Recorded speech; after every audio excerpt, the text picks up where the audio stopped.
Friends, words of the டே. காய் அப்படின்னா நாணமுள்ள.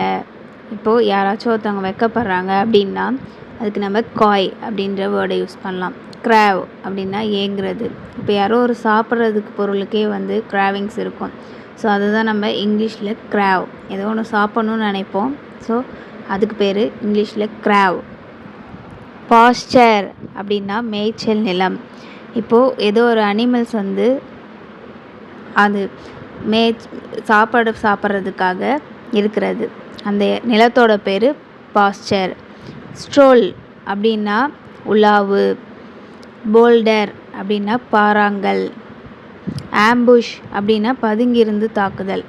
இப்போது ஒரு லைன் ஏதோ ஒன்று வந்து ஏதோ ஒரு அனிமல்ஸை வந்து தாக்குறதுக்கு ஒழிஞ்சிருந்து மறைஞ்சிருந்து தாக்கும்.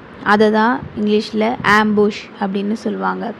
இம்பேஷண்ட் அப்படின்னா பொறுமை இழந்த. வெயின் அப்படின்னா முக்கியத்துவமற்ற, வீணாகிறது. இப்போ யாரோ ஒரு எஃபோர்ட் போடுறாங்க, ஆனால் அது யூஸ்லெஸ் ஆயிடுச்சு.